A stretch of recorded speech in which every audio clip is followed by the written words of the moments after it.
Mark Everton Gray's audio engineering resume will flat out astound you with the names he has worked with. Top names from jazz, rock, rap, R&B, and pop. Mark has been the man behind the man in the trenches for a while now. He also knows working with artists of the caliber he's been in the studio with means total professionalism. So I'll let Mark take over, and let's get to business.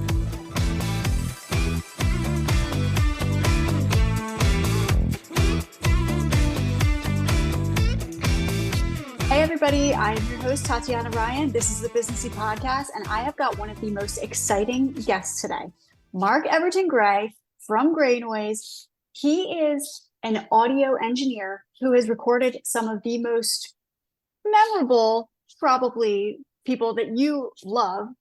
Am I correct, Mark? Correct. Yes, I had the list is very long and very distinguished, and I've been very fortunate to work with the likes of Imagine Dragons, The Killers, Joe Bonamassa, Celine Dion, Elton John, Guns N' Roses. I even had a little run-in with Michael Jackson, Beyonce, Lady Gaga. When you're the chief engineer of a high-profile studio, they come to the studio. And when that studio is in Las Vegas, it's one wild ride. Well, let's start at the beginning of how you got on this wild ride, because you wanted to be an audio engineer and you actually went to London, correct? I did. And prior to London, I was at Syracuse University. But even before that, when I was in my mother's womb, I was surrounded by music. It was classical music. It was jazz. It was the Beach Boys, Motown, Aretha Franklin, whatever. My parents had a wonderful discography that they would play for me. And I was always surrounded by it. And my mother very early on pushed piano lessons and being in the church choir and just surrounding me with musicians and friends and the arts. And my father was also very much driven to me with sports. So I had the arts, I had the sports and education. And about in the 5th grade, I gravitated towards the drums. And when I saw the drums, it was all over, man. I was like, whoa, what is that? And I was very fortunate that I had a wonderful drum teacher by the name of Tom Poitras, who was a student of Joe Morello. And Joe Morello was Dave Brubeck's drummer and known for Take 5 and the Time Out album, probably one of the most popular jazz tunes ever recorded, in some circles would say. And Tom would expose me to just such great music. And I remember the first time that I ever heard Led Zeppelin and Yes. And I was just blown. What is this? This is phenomenal music. What I want to learn more about it. I want to learn how to play it. I want to consume as much information as I possibly can about this. And in high school, I was in a band, and we also played in college a little bit together. And I was always the guy in the band that had the recording equipment. So at like 7 or 8, I had my dual cassette deck, and I would record the Casey Kasem Top 100, and I would make my own playlists off of that recording. I think it was every Saturday when he did that. Mm-hmm. And just was understanding the basics of having to bounce stuff down from one cassette to another. And then I graduated to a 4-track Tascam recorder where I could put 4 inputs in with 4 microphones, and I could have 4 instruments of whatever I wanted to record, and just learning the process. And, I grew up with no internet. So I actually had to sit down with a book or just with the manual and figure it out on my own and through trial and error. And so I graduated from a Tascam 4-track to high school with ADAT LTXT 16s and a little studio in my mother's house, and where the band would rehearse. And then I went to college at Syracuse University, and I actually started as an architecture major. And 3 weeks into it, I ironically said to myself, I didn't want to be stuck in the studio for the rest of my life. And because a design studio, very different than a recording studio for sure. Mm-hmm. And I said to my parents, I wanted to be a session drummer. And they're like, well, that's great. You're getting a finance degree. So I majored in finance, and I minored in music industry in the School of Visual Performing Arts at Syracuse. And there, Dr. Doug Sawyers, who was the head of the music industry program, really taught us all about, the ins and outs and the inner workings of the music business, and a wonderful program. And plus, Syracuse University has the Newhouse School of Music, and they have the new music school. I forget the name of it, but it's up there with like the Clive Davis School of Music now. And during my summers at Syracuse, I would go to Manhattan, and I interned at the GRP recording company, which was Universal Records jazz label. And that's where I learned, under the tutelage of Michael Kaufman, John Van Hala, Tony Pellegrino, Tommy LaPuma, David Steffen, all these wonderful executives who took this wild 19-year-old under their wing. And I had the time of my life, and I learned about the business. Starting out how everything works in the mailroom. And I was in the sales department. So the sales department's where it's at. They're the breadwinners. They get the biggest budget. They're the ones who have to, responsible for bringing in all the money for the label and getting the album sold for the artist. And I spent 2 summers there at the GRP recording company. And then after my junior year, it was done at Syracuse, I did an internship at the MTV networks, and it was a production assistant in all the departments. And I quickly learned I did not want to be in video. It's a whole different animal. I have all the respect in the world for everyone who does video, but it wasn't for me. And after I graduated in 2000 from Syracuse University, I became full-time at the Verve Music Group. And the Verve Music Group is the result of Polygram Records and Universal Records merging, and it was their large jazz label. So everybody from GRP became the Verve Music Group. And I was there as a temp and then full-time, and then realized I didn't want to be in a cube in the office the rest of my life. It's not how I'm wired, and no disrespect for people who do that. Not for me. And I was always the guy in the band with the recording equipment. I had just an absolute fascination with it. And if you want to go learn recording, the English, the British, they are phenomenal at what they do. I mean, Abbey Road, the Beatles, Led Zeppelin, The Who, on and on and on and on and on and on. And some of the greatest engineers, producers, and musicians ever to come out of there. And it's like, I want to be a part of that. I want to go learn there. I didn't go abroad when I was in college, and it was a great way to kill a bunch of birds with one stone, so to speak. So yeah, but that's how I got to London. Well, that's recording the actual music is the most important job. First writing it. You gotta write some good music, but yes, capturing the moment and capturing it correctly and conveying the artist's message and concept it's the most important job. I agree with you 100%. Now, after you came back from London, you have an even wilder story of what you went into after that. So I left London after a year. I decided that the curriculum wasn't where I wanted to be. I wanted more practical experience. And my professor agreed with me about that. And he said, you need to get into a recording studio. It was like, it's where you're going to learn. You're going to take everything that you learned here. This is theory and this is great, but you're going to throw it all out the window when you get into the studio, because it's chaos and you're managing chaos every second, every day you're in there, especially when you're with the biggest names in the world. And so I got a job at Quad Recording Studios through my former boss, Michael Deputato at the Verve Music Group. And I had a 30-second interview with the day manager named Big Dirty Willis. And I can't make it up. And that's where Quad Recording Studios is in Times Square, New York, and just a famous recording studio. Each studio was onto its own floor. It was the only studio in Manhattan where the artist had their own privacy. They wouldn't be running into each other in the hallways, possibly in the elevator, but you were able to coordinate, the moves between the staff to get everybody in and out the way you needed to get them in and out. And I was very fortunate to work with the likes of, and as an assistant engineer and as a production assistant and intern, Wyclef Jean, The Roots, Wu-Tang Clan, Little Kim, Alicia Keys, Vanessa Williams, and the list goes on and on and on and on. And that's where I cut my teeth and I learned the ins and outs of the recording business. And I had a ball doing it. And I loved everybody that I worked with there. And there's some incredibly talented people that have come out of Quad, and the biggest names in the world were in and out of there on a daily basis. And it was just a phenomenal, phenomenal experience.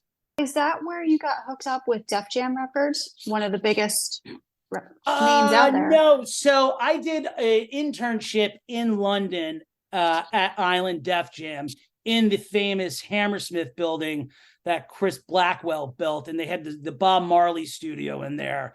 And so I was just an intern at A&R, and I just wanted to see what it was like to work internationally. And the first day I was there, they showed me the Bob Marley studio, and U2 was in there. It was wild. And I learned I learned a lot there, but I was also too there as a student. And it still cemented the fact that I wanted to be an engineer and not in the office. Being that young and getting exposed to that many big names, how did you keep your composure? As you said, I am the master of chaos right now. I have to coordinate all of these people to do what I need them to do to get everything set on this track. Correct. It's a fine line. You cannot be a fan when you are in the studio. Studio etiquette is paramount. If you don't have studio etiquette, you're out. You're not going to survive. It's, these people aren't your friends. You can't be a fan. You have to be a professional at all times.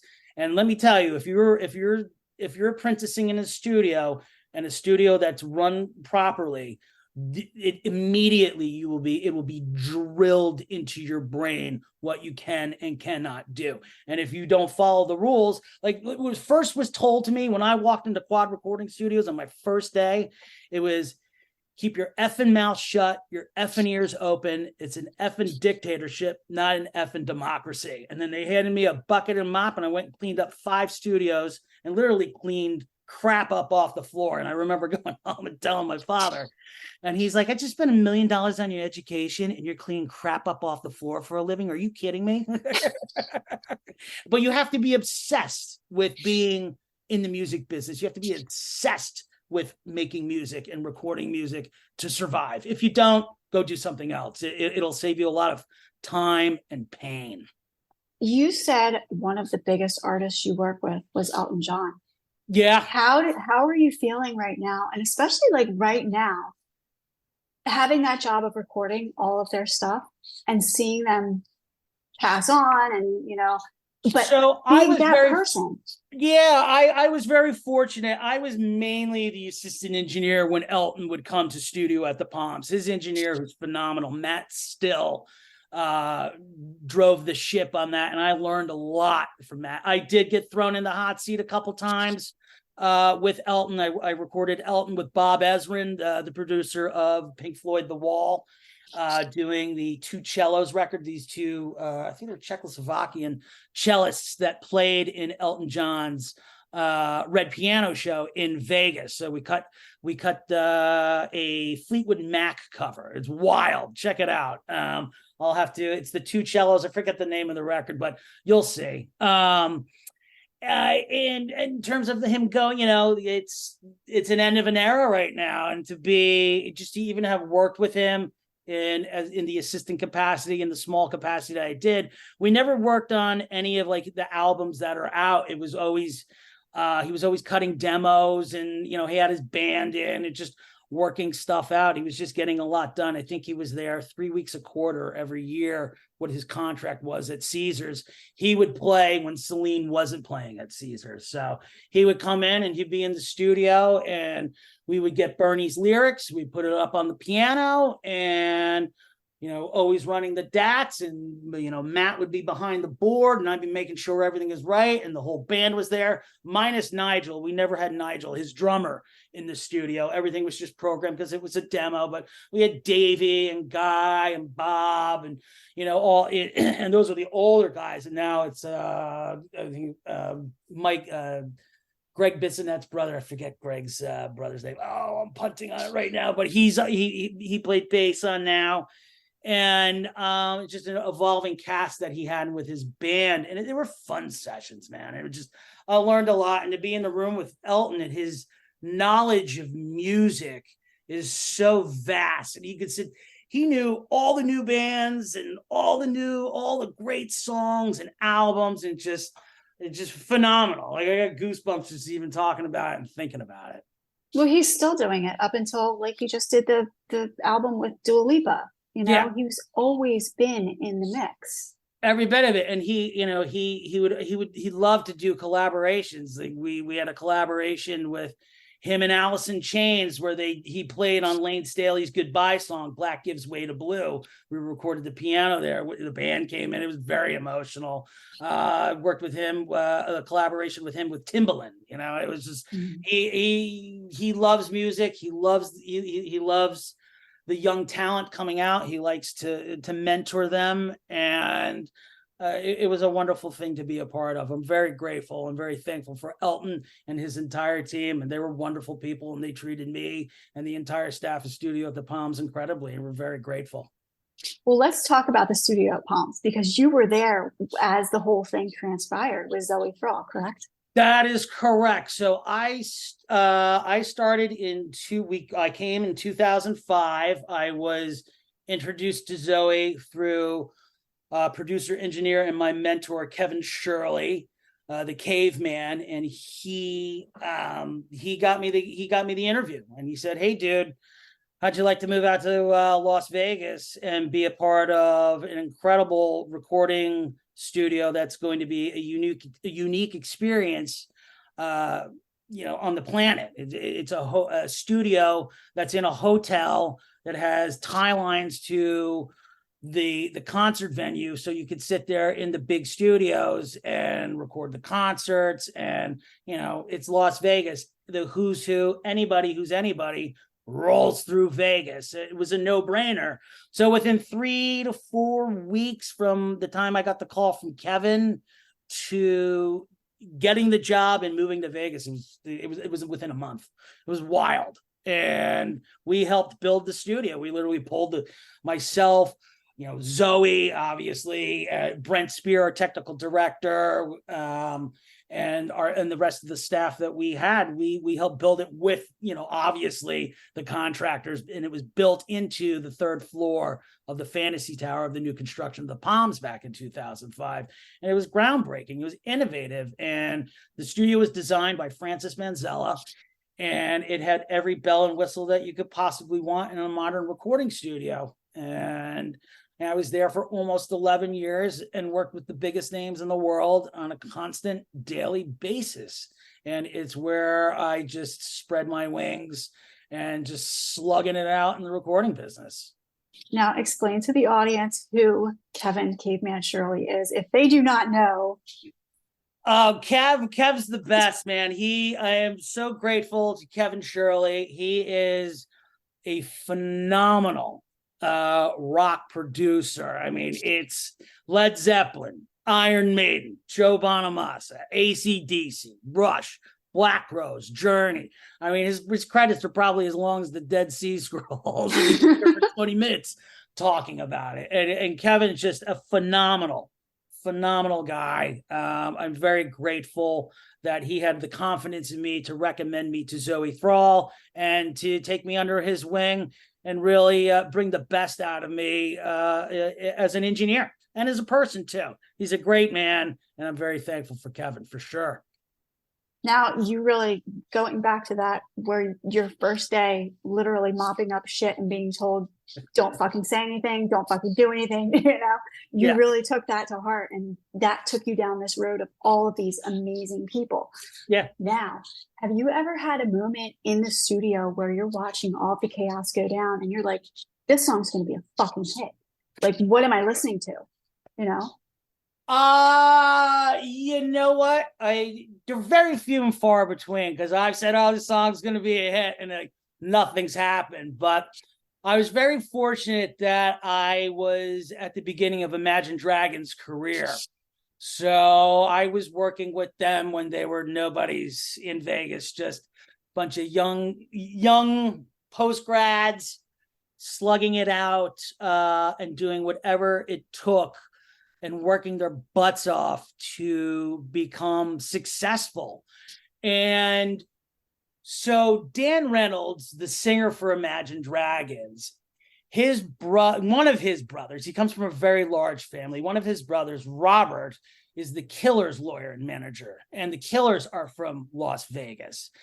And so I knew Robert from working with the Killers and doing the Sam's Town album with Flood and Alan Moulder, and then doing their Sawdust album with Stuart Price. And I knew the guys very well, and I knew the family well.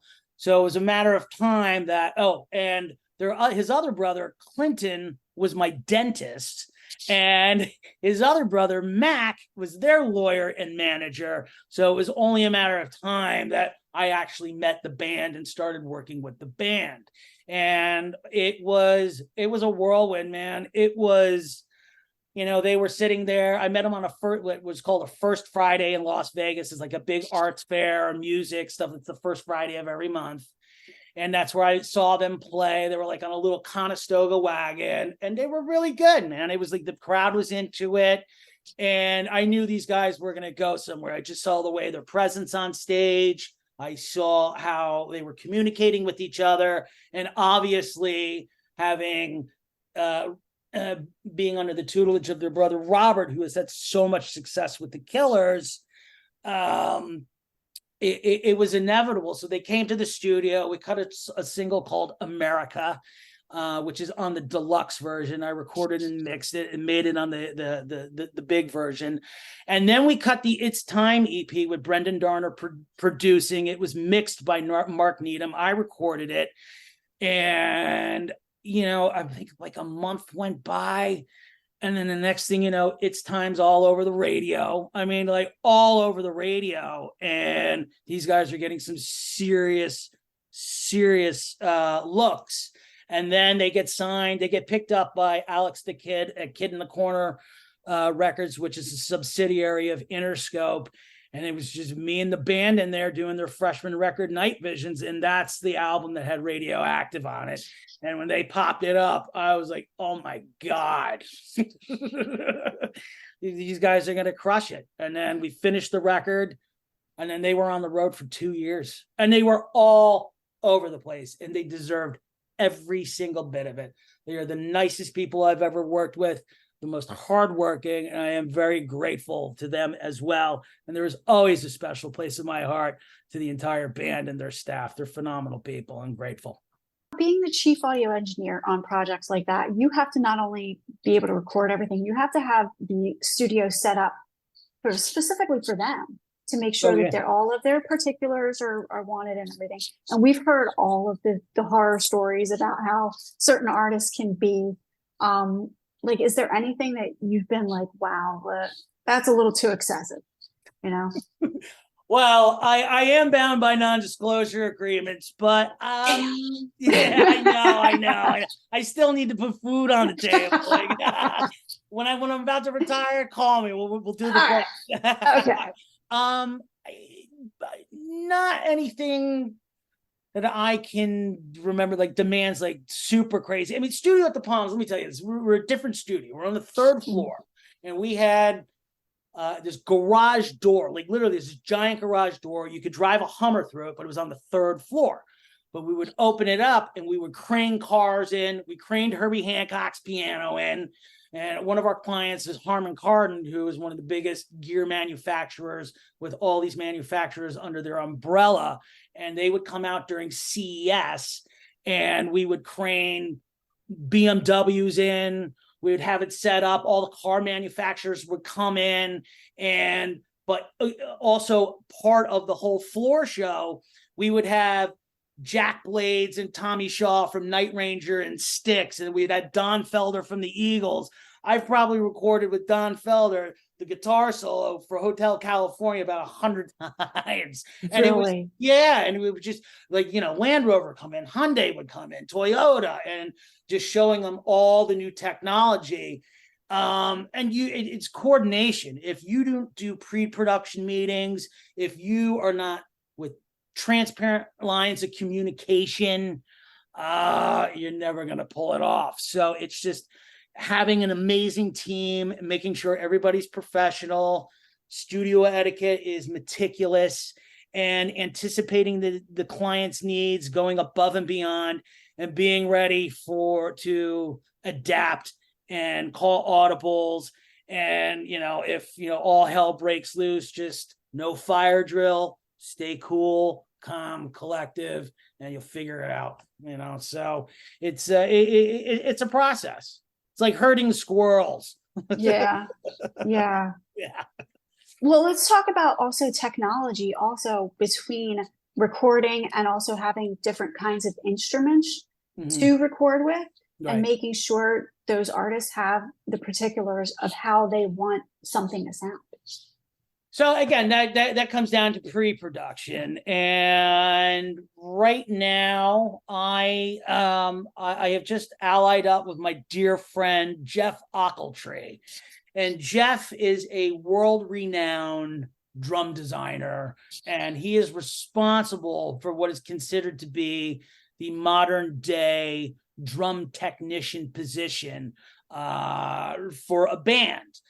Jeff started his career in music and on the road and formulating this position in the late 60s with Billy Cobham of the Mahavishnu Orchestra. And, it's John McLaughlin and all those crazy musicians, and just making insane music. And Jeff was out there flying by the seat of his pants with them, and building up his chops on the road, and getting more and more successful, and just dialed in with Billy.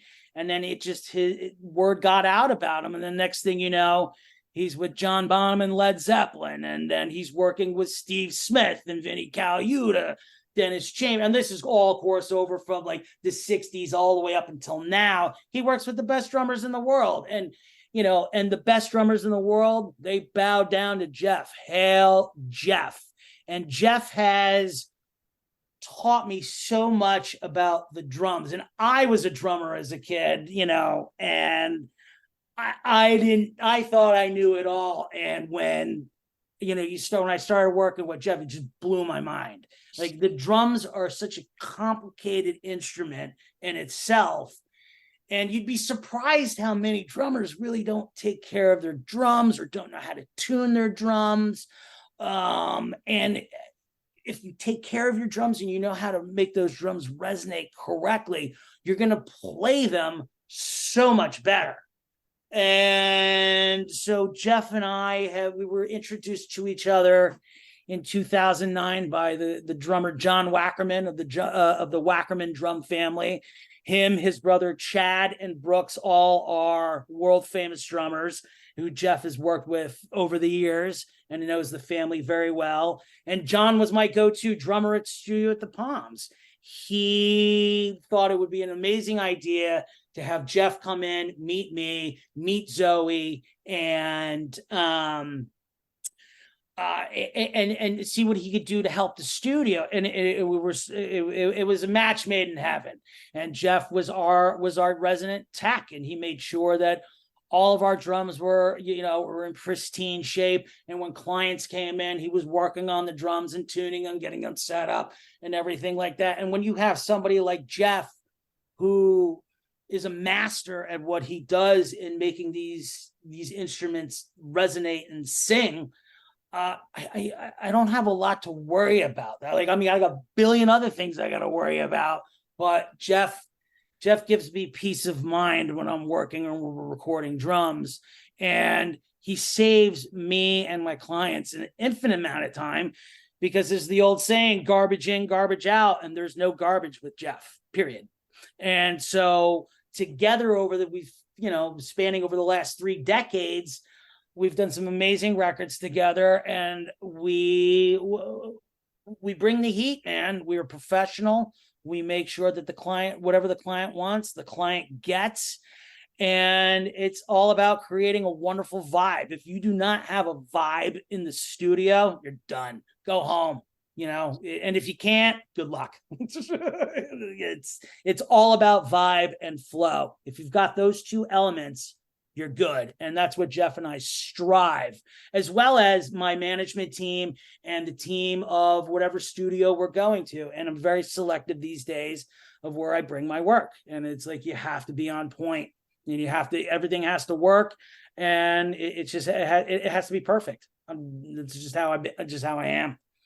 Going back to the casino at the Palms, where you have worked with so many different artists, from, like I said, Beyonce to the jazz artists that are so instrumentally founded, and with between the R&B and stuff like that, where they're kind of taking tracks and beats and just putting a voice to it, compared to the jazz artists. Which is your favorite to work with?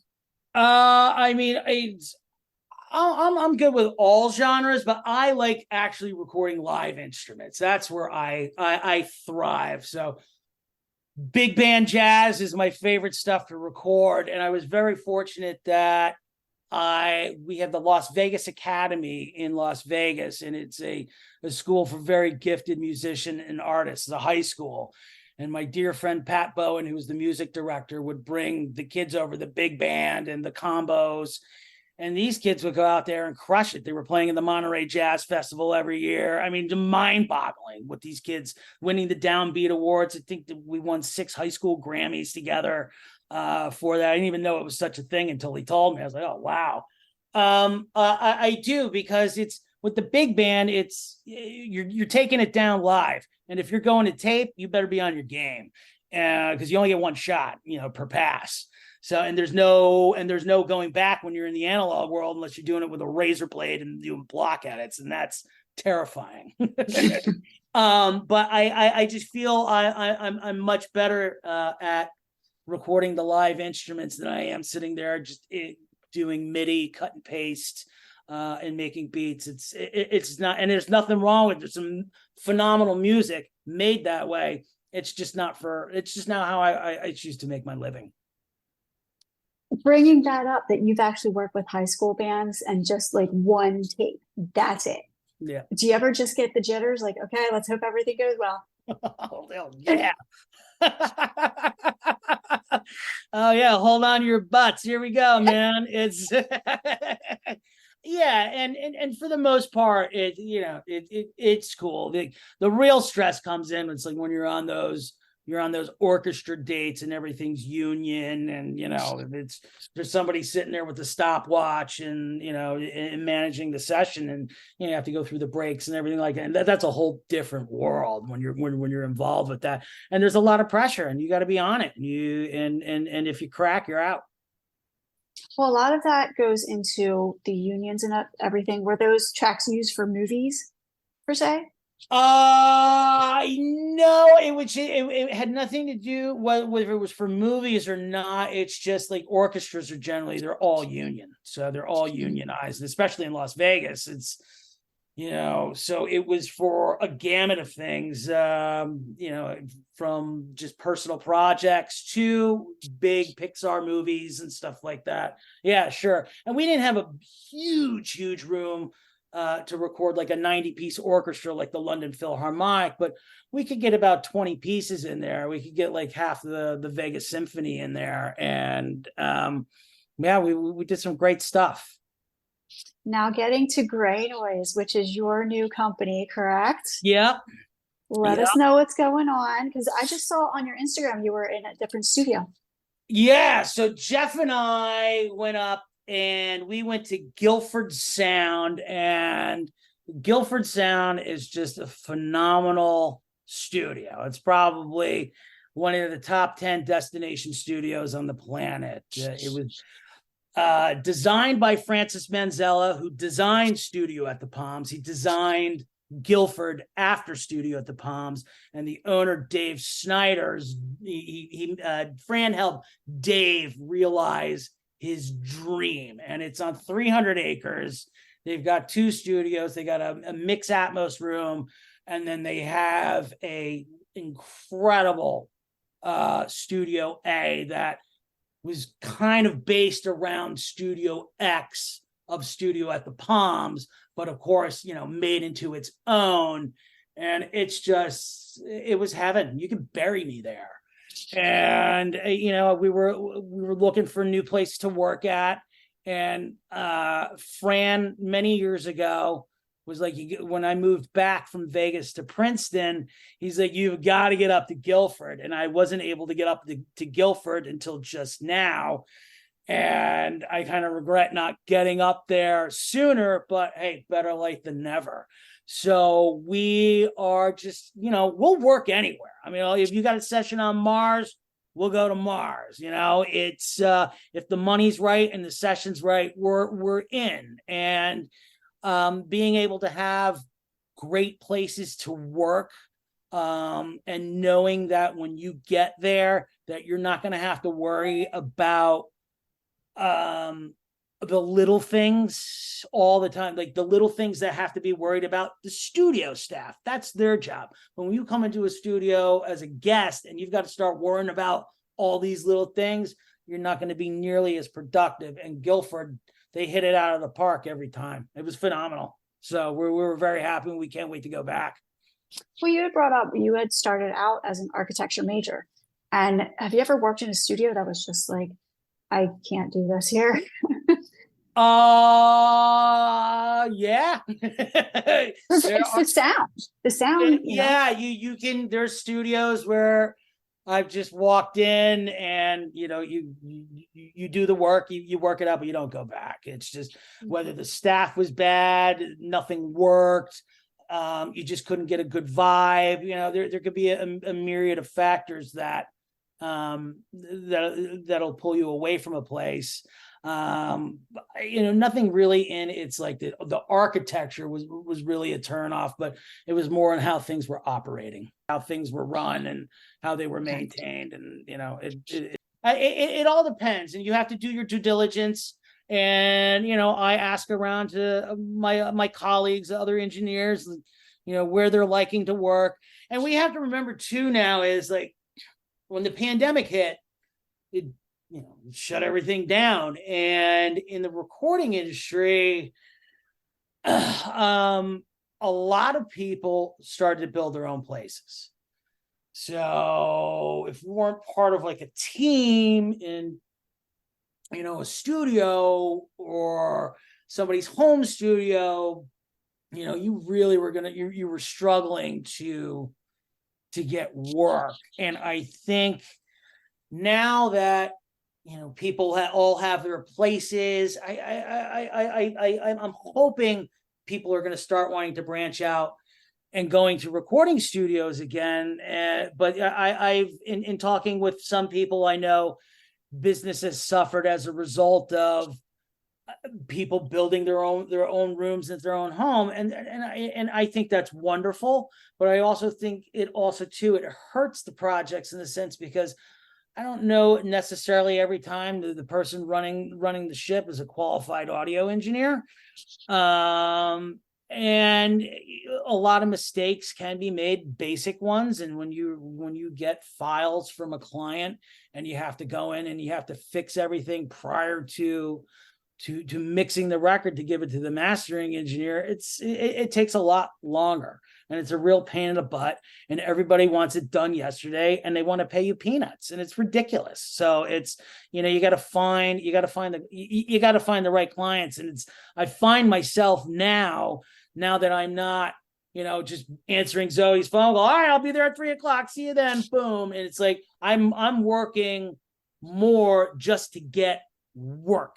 And it's really annoying. It's just, all I want to do is make records, but I got to, pound the pavement, on the grind, on the phone with management, talking to you, getting the word out there about Mark Everton Gray, Gray Noise, Jeff Ochiltree.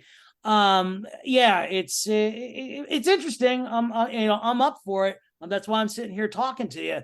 But I really, really just want to be in making records all the time. Mm-hmm. Well, you also brought up the vibe of having all of those people together too. And, having someone who has experience like you have experience makes everything run so much smoother. Yeah. So you may not have to do things 2-3 times over again. No.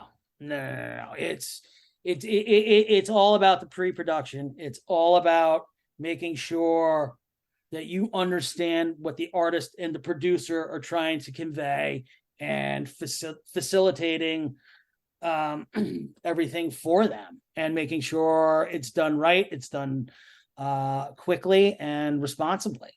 And it's all about frequencies, and vibe has frequencies. There are frequencies all over the place. There are frequencies that we can't see or hear, but they're all around us. But the frequencies that we can hear, that we can manipulate, the vibe is very, very important. If everybody's sitting there yelling and screaming at each other, it's going to come across in the music, because it's not going to flow the way in which they intended. But sometimes that's kind of how I've recorded some great stuff, where people have been at each other's throat and wanted to absolutely kill each other in the room. And it was a miracle that we got out of there alive.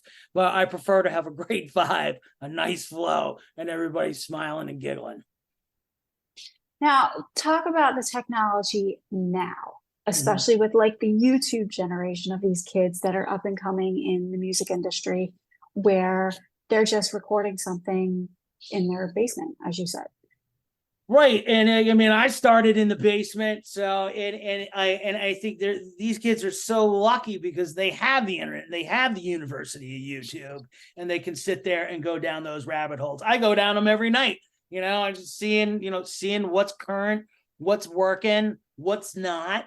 It's very digital based. Analog is very few and far between. But myself personally, I'm a hybrid engineer, meaning that I work both. I have my Pro Tool system is wired in with analog gear, and I don't have a console. I have a summing mixer, and then I use my analog gear, what's called hardware inserts. And I've spent all this money on this gear, so I might as well use it. But it's going to come to a point where almost all of it's going to be how we call it is in the box. And some of the most famous mixers in the world right now, who have had like millions and millions of dollars of gear behind them, and that's what they were known for, and their sound, it's all digital now. I mean, it's amazing. And with AI coming, there's some cool stuff, but there's some scary stuff. It's like, well, man, this algorithm is doing my job. Well, we've talked about that before on another podcast with someone else, how AI is taking over literally every industry now. Everything, and I will say this: I can't wait until AI comes up with the perfect way to tune vocals, because tuning vocals, it's like listening to a cat in a blender for 6 hours, and it's awful. And it's nuclear nails on a chalkboard, and like to throw it in the computer, you can do what you want. I hate doing it. I actually have people that tune for me. But in terms of, I'm hearing about stuff where you can create your own music via AI. You tell what genre and what you're looking for, and through whoever fed it its content puts all this stuff together. Or you can, go online and get your song mastered. So the process of recording a song is you do your demo, then you go to the studio and you record the song. And then while you're recording, you're editing and making sure everything is right. And then you go and you mix the song. And then after you mix the song, you take it to a mastering engineer, and he or she levels everything out. So for example, when you're watching television and then the commercials are super, super loud, and then after exiting the program, what they do is they balance it out. So when you go from track to track to track to track, it's very even balanced, and also cleans up a little bit. Sometimes mastering, those guys have to fix the mixes, and it's, they want to kill you. I don't think I ever had that problem, but nobody ever told me, but who knows, and so with mastering now, you have these websites where you could take your song and you for $50, you give it to the algorithm, and the algorithm does it. And I tried it just to see what it was all about. I didn't like it. I don't think AI can't convey human emotion. No. Well, that's okay. That's the biggest question right now, probably from everybody who would want to ask you the difference between somebody in the studio and live. Yeah. That's so yeah. There are We're there's a down the lot of rabbit time. hole. There's a lot of time. Yeah. There's a lot of time. It is the computer that's fixing people, and especially with vocal tuning. It's fix it in the mix is a phrase that has been used for a very, very, very long time, and you don't want to have to fix it in the mix. You want to get the problem right at the root of it immediately. And there's a whole thing now, like with bands using backing tracks and concerts and who's playing what. And it used to be like they'd have people that were playing this stuff behind the stage or on the side of the stage, like the extra parts and stuff. Now it's just you feed the click to the drummer and everything is all synced up with all the stems and everything like that. And I like when bands use stems and they try to make it sound like the record and big and powerful and amazing and awesome. But if you're using a playback track to play the actual instrument that you're on right then and there, it's like, really? Like, come on.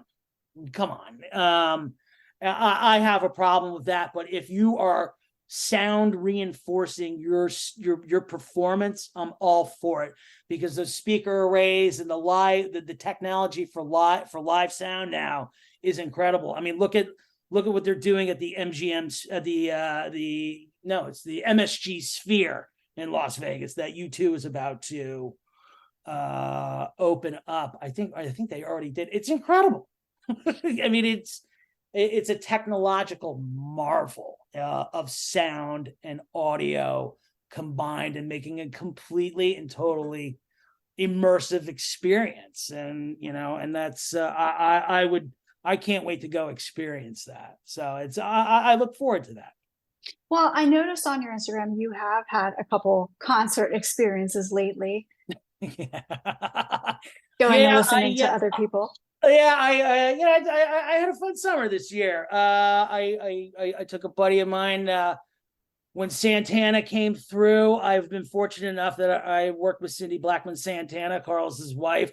She was Lenny Kravitz's drummer for the longest time, and Jeff got me the gig with Cindy and Carlos. And 2015, we cut Cindy's record, Give the Drummer Some.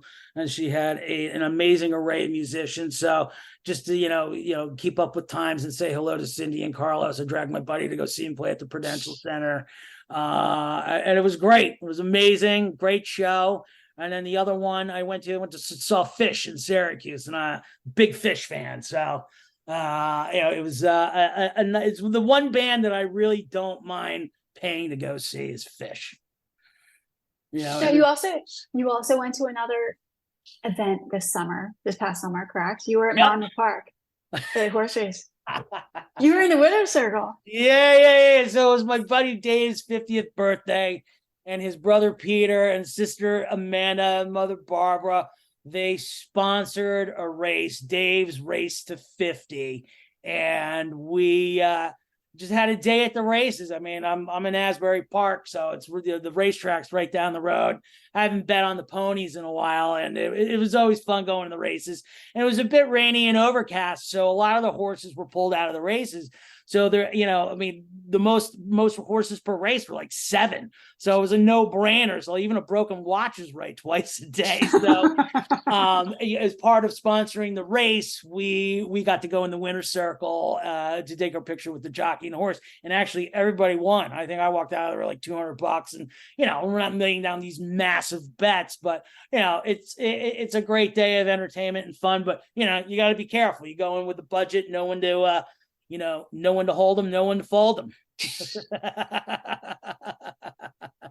So you're stationed in Asbury Park, correct? As you just said. Where can everybody find you on social media also, and follow some of your antics and gallivanting all over the country?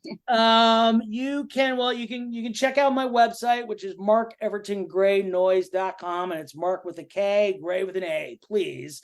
And Instagram, it's at Mark Everton Gray. Facebook, Mark Everton Gray. And LinkedIn, Mark Everton Gray. YouTube and TikTok to be coming soon. I'm working on that with management, and we'll be on those platforms as well.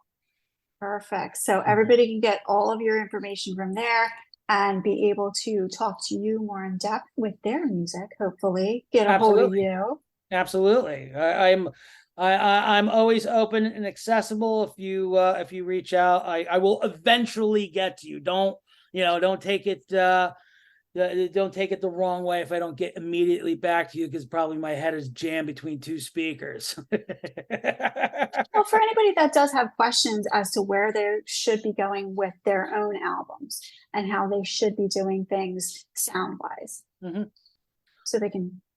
Yeah, no, I love mentoring people and talking with people and helping them. What you would give them particularly with what would I give them particularly? Yeah. I mean, you'll get my very best. And you've worked with the best. Yeah, I've worked with the best. I've been trained by the best. And I surround myself with people that are better than me.